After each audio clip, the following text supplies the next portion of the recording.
السلام علیکم ورحمۃ اللہ۔ آپ کو یاد ہوگا کہ خیبر پختونخوا کی ایک یونیورسٹی میں ایک نوجوان جس کا نام مشل خان تھا، اس کو بری طرح مارا نوجوانوں نے، اور اس کو کہا کہ یہ گستاخ رسول ہے، اور اس کو وہاں قتل کر دیا گیا۔ اس کے بعد پورے میڈیا پہ ایک طوفان بدتمیزی چل گیا کہ جی article number 295C is being misuse. Assembly میں کھڑے ہو کے ایک پارلیمنٹیرین نے بات بھی کی کہ جی 295C کو امینڈمنٹ کرنے کی ضرورت ہے۔ اب میں آپ کو تاریخ کا اس تصویر کا دوسرا رخ دکھانا چاہتا ہوں۔ آرٹیکل نمبر 295C مس یوز تب ہوگا جب وہ کبھی یوز ہو اور اس کا غلط استعمال کیا جائے۔ آج تک ایک بھی گستاخ رسول کو میرا نہیں خیال کہ پاکستان میں پھانسی دی گئی ہو کہ اس نے گستاخی کی ہے۔ 295C کے تحت اسے پھانسی کسی کو بھی نہیں ہوئی۔ تو مس یوز تو وہ چیز ہوتی ہے جو کبھی یوز ہوئی ہو، یوز ہی نہ ہوئی ہو تو مس یوز کیسے؟ نمبر 2، مشل خان کو مارنے والا کوئی مولوی کوئی پیر نہیں تھا، اسے ANP اور PTI کے ہی یوتھ ونگ کے نوجوانوں نے مارا تھا، اور اس کا اپنا تعلق بھی ANP سے ہی تھا۔ نمبر 3، یونیورسٹی میں جس میں وہ پڑھتا تھا ادھر نوٹیفیکیشن لگا تھا کہ مشل خان کو ایکسپیل کیا جاتا ہے یونیورسٹی سے آن بلاسفیمی ایکٹ، کہ اس نے گستاخی کی ہے، اس کو نکالا جاتا ہے یونیورسٹی سے۔ جب یہ نوٹیفیکیشن لگتا ہے تو پوری یونیورسٹی کے نوجوان آگ بگولا ہو جاتے ہیں اور جا کے اسے مار آتے ہیں۔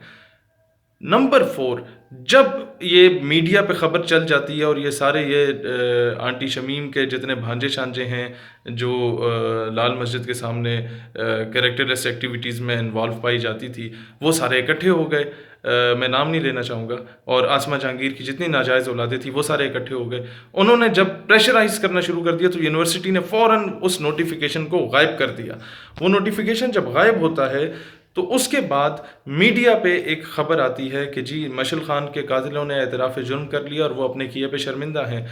نمبر 5، جب یہ رپورٹ ٹی وی پہ آتی ہے اسی کے ساتھ ہی انہوں نے جو تحریری بیان دیا ہوتا ہے ان قاتلوں نے، انہوں نے یہ لکھا ہوتا ہے کہ جناب ہم نے مشل خان کو لائبریری میں بھی، کیفیٹیریا میں بھی، اور کئی ایسی جگہوں میں، even in the class room اور ہاسٹل میں بھی گستاخیاں کرتے دیکھا۔ اس نے اکثر اس طرح کی گستاخانہ باتیں کیں، لیکن ہم لوگ اسے سمجھاتے رہے، اسے کچھ نہیں کہا۔ جب یونیورسٹی نے اسے ایکسپیل کیا تو وہ پروو ہو گیا کہ یار واقعی اس نے گستاخی کی ہے، اسی وجہ سے یونیورسٹی نے اتنا بڑا فیصلہ کیا۔ تو ہم لوگوں نے یہی سوچا کہ اب اس کا اور کوئی حل نہیں، ہم پہلے بھی برداشت کرتے آئے تھے، اب ہم برداشت نہیں کر سکتے۔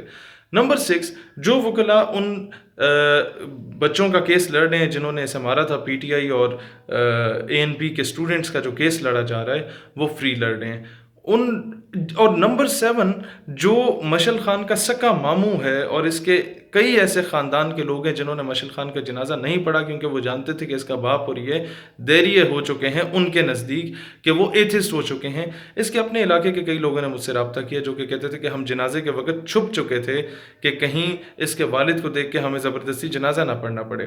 نمبر 7، جو سب سے بڑی بات، ملالہ یوسفزئی کے باپ کے ساتھ مشل خان کا باپ برطانیہ میں کیا کر رہا ہے؟ آخر دال میں کچھ تو کالا ہے۔ میڈیا پہ جو کروڑوں روپے کی انویسٹمنٹ کی گئی کہ اس کیس کو اتنا مس یوز کرو کہ لوگ اسلام کے خلاف آگ بگولا ہو کے نکل آئیں اور اسلامی قوانین کے خلاف بات کریں، دال میں کچھ تو کالا ہے۔ اور ملالہ یوسفزئی کی اصلیت آپ سارے جانتے ہیں، جس نے اپنی کتاب میں کئی بار آرمی کو کریکٹر لیس کہا، جس نے اپنی کتاب میں کئی مرتبہ یہ کہا کہ داڑھی والے کو دیکھ کے نعوذ باللہ مجھے فرعون یاد آ جاتا ہے۔ اس کے والد کے ساتھ مشل خان کا باپ کیا کر رہا ہے؟ وہ کیا اتنا بڑا کروڑ پتی تھا کہ وہاں برطانیہ میں جا کے سیٹل ہو جائے؟ اگر وہ کروڑ پتی نہیں تھا تو اسے کن لوگوں نے اسپانسر کیا؟ کیا ملالہ کے پیچھے جو لابی کام کر رہی ہے یہی لابی مشل خان کے پیچھے کام کر رہی ہے یا نہیں کر رہی؟ اور نمبر 8، آپ نے کسی بھی بندے کو جج کرنا ہوتا ہے تو دیکھا ہی کریں کہ اس کے ساتھ جو ایڑے گیڑے میں لوگ ہوتے ہیں وہ کون ہوتے ہیں۔ اس کے آس پاس کے تمام وہ لبرل لابی ہے جو کہ ہمیشہ گستاخانہ خاکوں کے خلاف کبھی نہیں بولی، وہ لبرل لابی ہے جو کہ ہمیشہ کبھی کوئی ہندو اسلام قبول کر لیتا ہے تو انہیں آگ لگ جاتی ہے، وہ لبرل لابی ہے جنہیں اسلام کے خلاف ذرا سی کوئی بات ہو تو فوراً آگ بگولا ہو جاتے ہیں، لیکن باجوڑ کے 150 بچے جو شہید ہوتے ہیں ایک ڈرون سٹرائک میں انہیں اس کا کوئی خیال نہیں ہوتا۔